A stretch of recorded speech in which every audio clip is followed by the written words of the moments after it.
to the place of the Canaanites and the Hittites and the Amorites and the Perizzites and the Hivites and the Jebusites.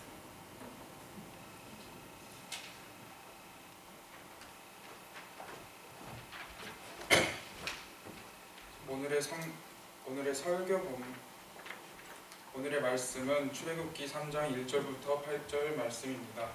이제 모세는 자기 장인 곧 미디안의 제사장 이드로의 양떼를 지키더라. 그가 그때를 사막의 뒤편으로 인도하여 하나님의 산 곧 호렙의 이름에 주의 천사가 떨기나무 가운데로부터 나오는 불꽃 속에서 그에게 나타나니라. 그가 보니 보라 떨기나무에 불이 붙었으나 떨기나무가 소멸되지 아니하였으므로 모세가 이르되 이제 내가 옆으로 가서 이 큰 광경을 보리라. 떨기나무가 어찌하여 타지 아니하였는가 하였더라. 그가 보려고 옆으로 가는 것을 주께서 보시고 하나님께서 떨기나무 가운데서 그를 불러 이르시되 모세야 모세야 하시니 그가 이르되 내가 여기 있나이다 하거늘 그분께서 이르시되 여기로 가까이 오지 말라. 내가 선 곳은 거룩한 땅이니 내 발에서 신을 벗으라 하시고 또 이르시되 나는 내 아버지의 하나님 곧 아브라함의 하나님 이삭의 하나님 야곱의 하나님이니라 하시니라. 모세가 하나님 뵙기를 두려워하였으므로 자기 얼굴을 숨기니라. 주께서 이르시되 내가 이집트에 있는 내 백성의 고난을 분명히 보았고 또 그들의 작업 감독들로 인하여 불을 짓는 것을 들었나니 내가 그들의 고통을 아노라. 내가 그들을 저 이집트 사람들의 손에서 건져내고 그들을 그 땅에서 데리고 올라와 아름답고 광대한 땅 젖과 꿀이 흐르는 땅 곧 가나안 족속과 헷 족속과 아모리 족속과 브리스 족속과 히위 족속과 여부스 족속의 처소로 이끌려고 내려왔노라. 아멘. 저는 오늘 출애굽기 3장 1절과 8절을 가지고 소리가 들리나요? 네, 저는 오늘 출애굽기 3장 1절과 8절을 가지고 내 발에서 신을 벗으라는 제목으로 말씀을 나누겠습니다. 세 가지 요점이 있는데요. 첫 번째 요점, 세 분 하나님은 하나이십니다. 4절까지 다시 읽겠습니다. 이제 모세는 자기 장인 곧 미디안의 제사장 이드로의 양떼를 지키더라. 그가 그때를 사막의 뒤편으로 인도하여 하나님의 산 곧 호렙의 이름에 주의 천사가 떨기나무 가운데에서 나오는 불꽃 속에서 그에게 나타나니라. 그가 보니 보라 떨기나무에 불이 붙었으나 떨기나무가 소멸되지 아니하였으므로 모세가 이르되 이제 내가 옆으로 가서 이 큰 광경을 보리라. 떨기나무가 어찌하여 타지 아니하는가 하였더라. 그가 보려고 옆으로 가는 것을 주께서 보시고 하나님께서 떨기나무 가운데서 그를 불러 이르시되 모세야 모세야 하시니 그가 이르되 내가 여기 있나이다 하거늘. 하나님의 산에서 모세가 떨기나무 불꽃 가운데 계신 하나님을 만났습니다. 4절인데요. 하나님께서 떨기나무 가운데서 그를 불러 이르시되, 그런데 2절에서는 떨기나무 가운데에서 천사가 있다고 얘기했습니다. 주의 천사가 떨기나무 가운데로부터 나오는 불꽃 속에서 그에게 나타나니라. 떨기나무 가운데 있는 분이 천사입니까? 아니면 하나님입니까? 2절은 천사라고 하고 4절은 하나님이라고 했습니다. 이런 혼란은요, 천사라는 히브리어 단어의 번역에서 오는 것입니다. 천사라고 번역된 히브리어 단어가 때로는 하나님께서 지으신 창조물 천사를 가리킵니다. 그러나 성경에서 항상 그렇게 쓰이는 것 같지 않습니다. 그 단어는요, 하나님의 뜻을 전하기 위해서 보냄을 받은 누군가를 가리키는 뜻입니다. 하나님의 보내심을 받은 자가 하나님의 피조물인 천사일 때도 있고 성자 하나님일 때도 있습니다. 창세기 22장에 아브라함이 진짜로 하나님을 두려워하는지 하나님께서 아브라함을 시험하신 장면이 나옵니다. 아브라함이 100세 때 낳은 아들 이삭을 모리아산에서 번제로 바치라고 하나님께서 명령하셨는데 그 시험을 아브라함이 통과한 후에 천사가 나타났습니다. 15절과 16절, 창세기 22장 15절과 16절을 제가 읽을 때 잘 들어보십시오. 주의 천사가 하늘에서부터 두 번째 아브라함을 불러 이르되 주가 말하노라. 내가 나를 두고 맹세하노라. 곧 내가 이 일을 행하여 내 아들 즉 내 유일한 아들을 아끼지 아니하였으므로. 여기서 아브라함에게 말한 존재는 주의 천사였습니다. 그런데 그 천사가 이렇게 말합니다. 주가 말하노라. 주라고 했습니다. 주, Lord. 만약 이 천사가 하나님의 피조물인 천사라면 이 천사는 바로 하나님의 징계의 대상이 되었을 것입니다.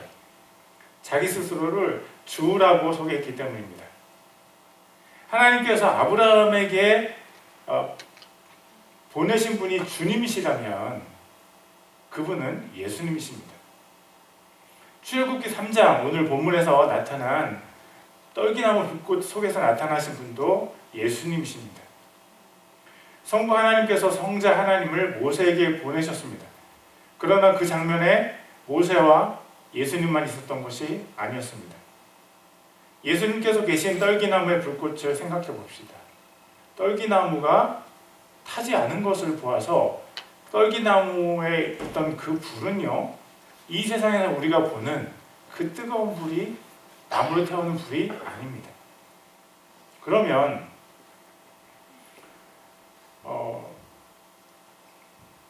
그 불 외에 우리가 아는 불이 또 하나 있죠.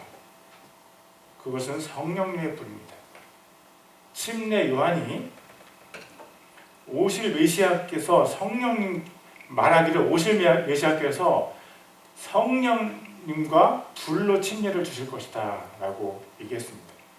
사도행전에서 제자들에게 성령님께서 오실 때 불의 혀와 같이 갈라지는 것이 그 각 사람들의 머리에 있었다 라고 말씀하셨습니다. 바울은 데살로니가 교인들에게 성령의 불을 끄지 말라라고 명령했습니다. 이 말씀은 성막 안에 있는 제단의 불을 꺼지지 않게 하라는 말씀과 연결이 됩니다. 모세가 본 타지 않는 불은 성령님의 불입니다. 그 불은 성령님이십니다. 80세가 된 살인자 모세가 하나님의 산 호렙에서 예수님과 성령님을 만났습니다. 하나님께서 예수님을 보내셨고 성령님도 예수님과 함께 하셨습니다. 이스라엘을 구원할 모세에게 사명을 주는 일에 세 분 하나님께서 같이 동역하신 것입니다. 세 분 하나님 언제나 하나이십니다. 요한일서 5장 7절에 말씀하십니다. 하늘에 증언하는 세 분이 계시니 곧 아버지와 말씀과 성령님이시라. 또 이 세 분은 하나이시니라.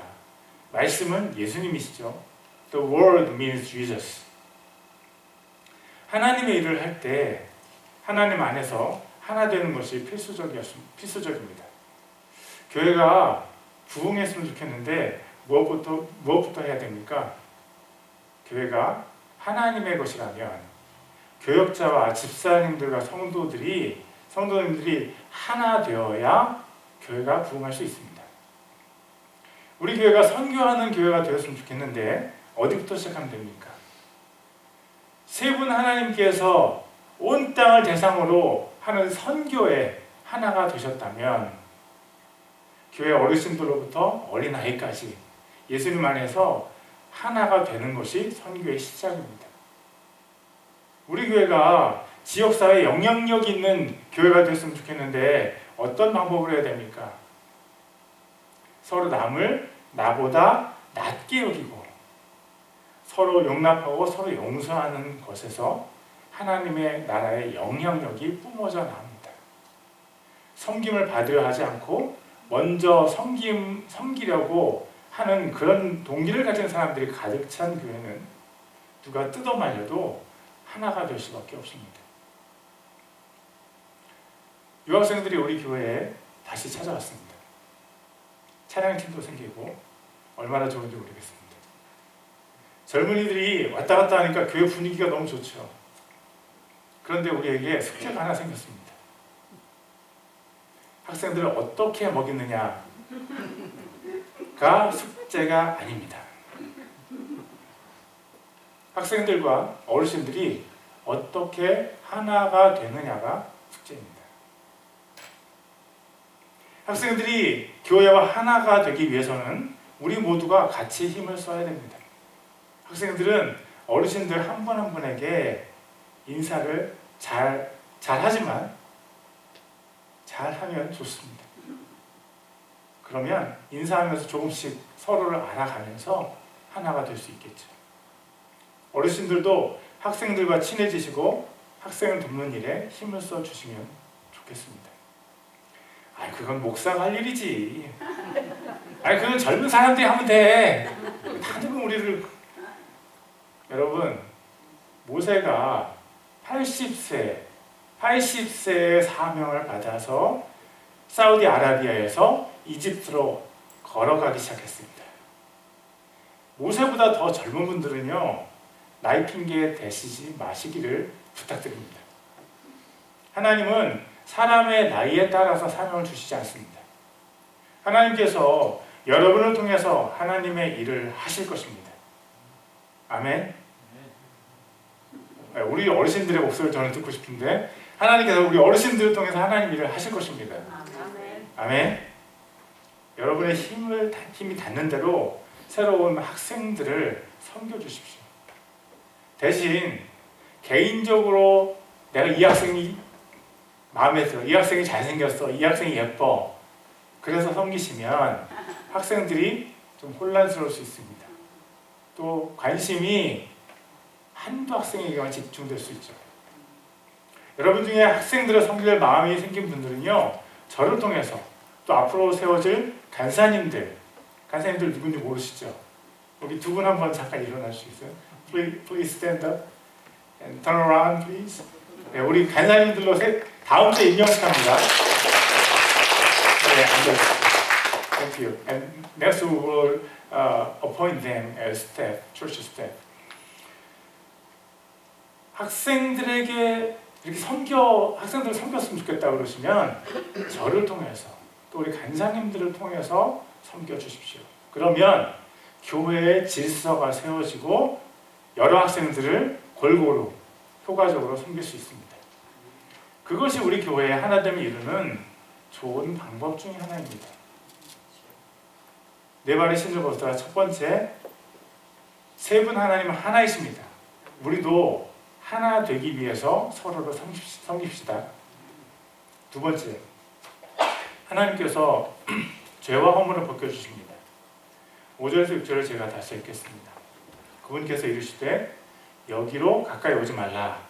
내가 선 곳은 거룩한 땅이니 내 발에서 신을 벗으라 하시고 또 이르시되 나는 내 아버지의 하나님 곧 아브라함의 하나님, 이삭의 하나님, 야곱의 하나님이니라 하시니라.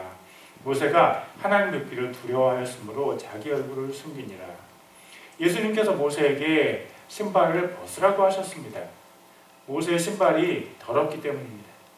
서양 문화에서는 신발을 벗는 행위가 좀 낯설지만 한국인에게는 지극히 친숙합니다. 미국에 사는 한국 교민 중에도요, 많은 분들이 현관에서 신발을 벗죠. 신발이 더럽고 집이 깨끗하기 때문입니다. 하나님께서 계신 거룩한 곳에 모세가 왔기 때문에 하나님께서 모세에게 신발을 벗으라고 하셨습니다. 모세가 벗어야 하는 신발은요, 모세가 걸어온 인생입니다. 파라오가 남자 신생아들을 모두 죽이라고 했을 때 모세는 방주에 타고 육신의 생명을 구했습니다. 그렇지만 모세의 인생은 더러운 발자국들을 남겼습니다. 모세는 살인자였습니다. 그리고 잡히면 사형을 당하게 되어 있는 지명수배범이었습니다. 도망자였고 양치기로 신분을 세탁해서 40년간 숨어 살았습니다. 두려움과 자괴감이 모세의 마음을 덮었을 것이고 양치기로 사는 동안에 수없이 낙심했을 것입니다. 단신으로 미디안에 도망쳐서 미디안의 문화와 언어를 배우면서 얼마나 고생을 많이 했을까요? 사람들에 대한 원망과 스스로의 처지에 대한 한탄이 왜 없었겠습니까? 모세의 신발에는요, 악착같이 인생을 살아내느라고 어쩔 수 없이 가지게 된 상처와 죄가 덕지덕지 붙어 있었습니다. 하나님께서 모세를 사용하시기 위해서 가장 먼저 하신 일은 모세의 신발을 벗기신 것입니다. 모세의 죄와 허물을 벗기신 것입니다. 살인죄뿐 아니라 다른 사람을 정죄한 죄, 여인을 음란하게 바라본 음란죄, 하나님께서 주신 것을 감사하지 못하고 불평과 불만을 한 죄, 시기와 질투의 죄 등등 하나님께서 모세에게 회개를 요구하셨습니다. 내가 너를 사용할 테니 너 회개해라. 내가 너를 사용할 테니 너 회개해라. 내가 너를 사용할 테니 너 회개해라. 그것이 신발을 벗으라는 하나님의 요구였습니다. 로마서 3장 23절 24절을 읽겠습니다.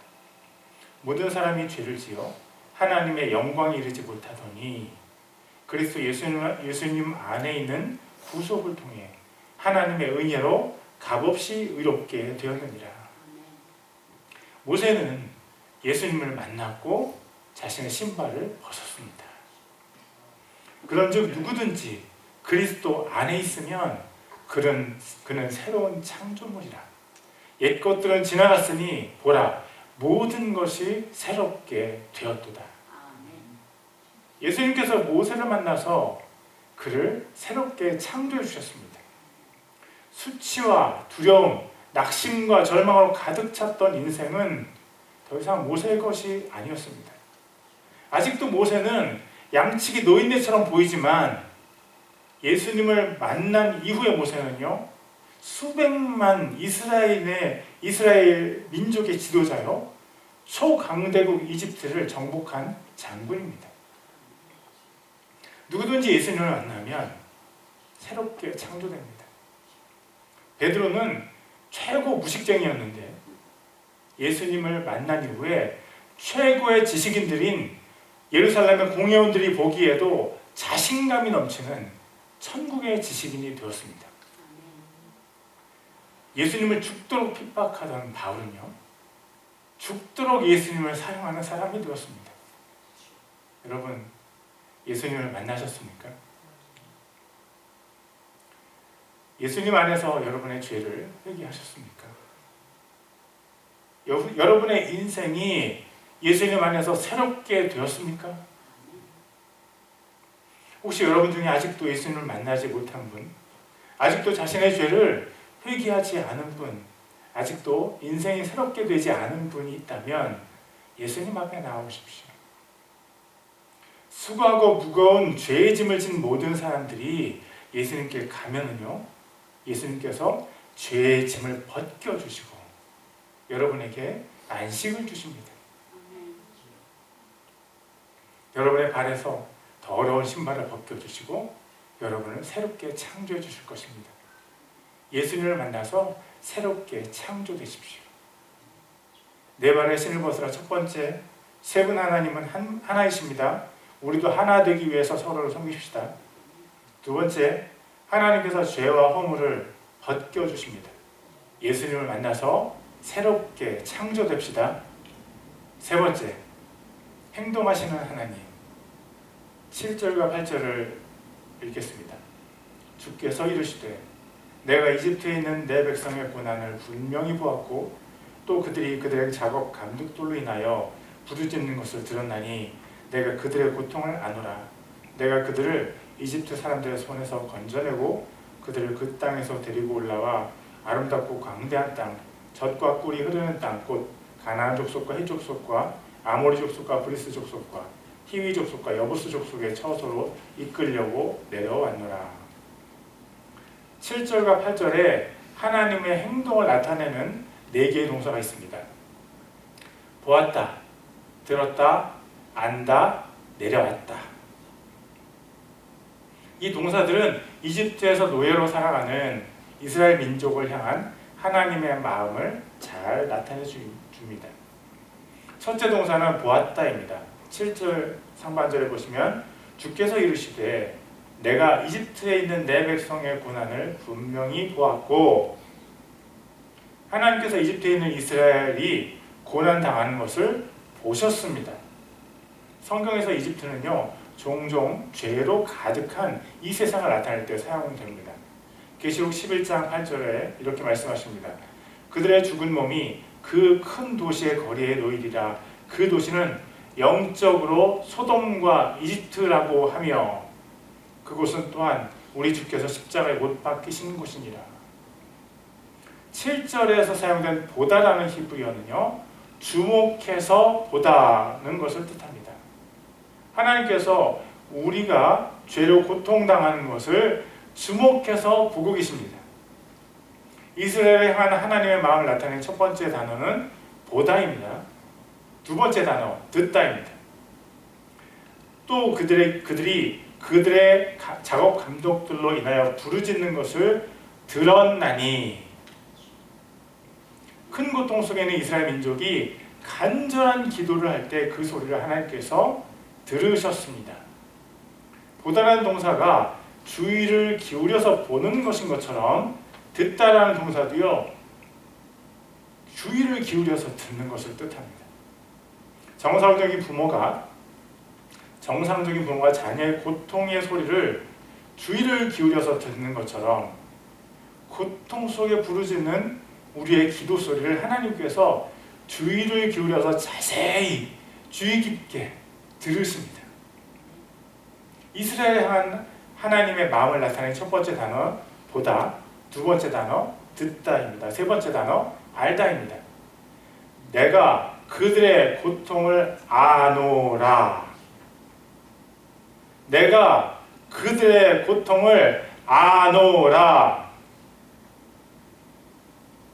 창세기 4장에서 여러분 하나님이 모르신다고 말씀하지 마십시오.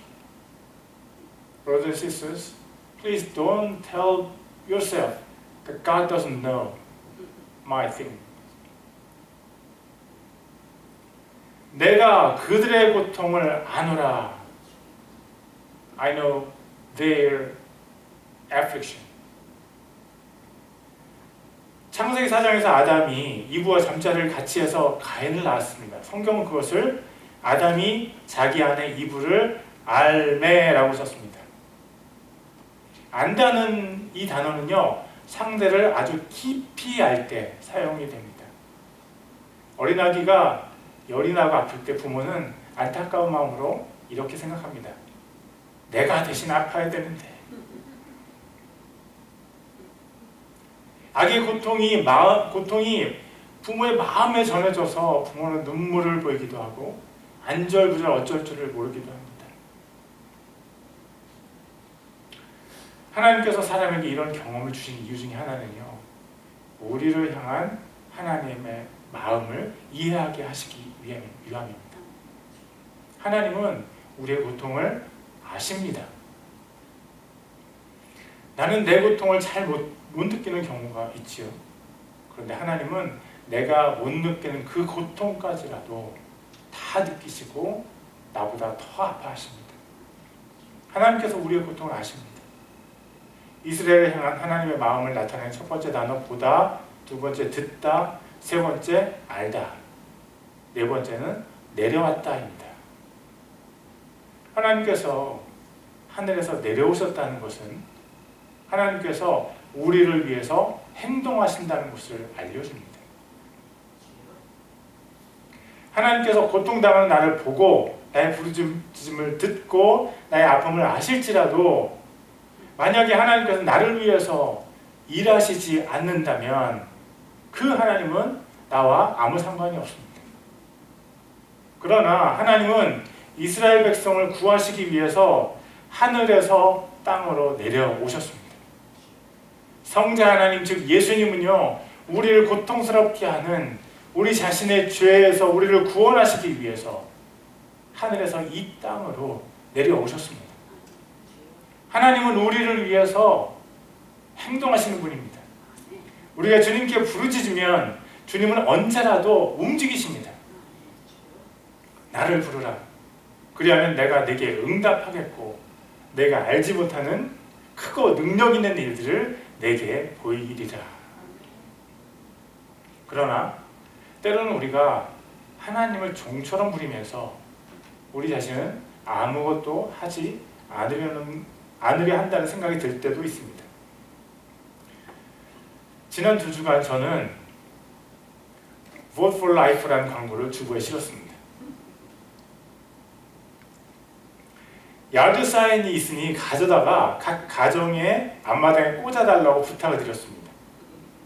그런데 웬일입니까? 교회에 야드 사인이 너무 많이 남아있어요. 성도님들 중에 야드 사인을 집 앞마당에 성도님들이 야드 사인을 집 앞마당에 꽂지 않는 이유가 무엇일까? 제가 생각해 보았습니다. 그 중에 하나가 이것 아닐까요? 두려움. 잠언 29장 25절입니다. 사람을 두려워하면 올무에 걸리려니와 누구든지 주를 신뢰하는 자는 안전하리라. 여러분, 두려움이 행동의 기준이 된 사람은요 덫에 걸립니다. 그러나 하나님의 말씀을 행동의 기준으로 삼는 사람은 안전합니다. 다시 말씀드립니다.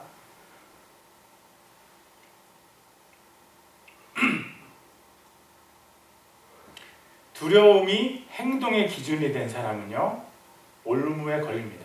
함정에 빠집니다. 그러나 하나님의 말씀을 행동의 기준으로 삼는 사람은 안전합니다. 에빌린의 교회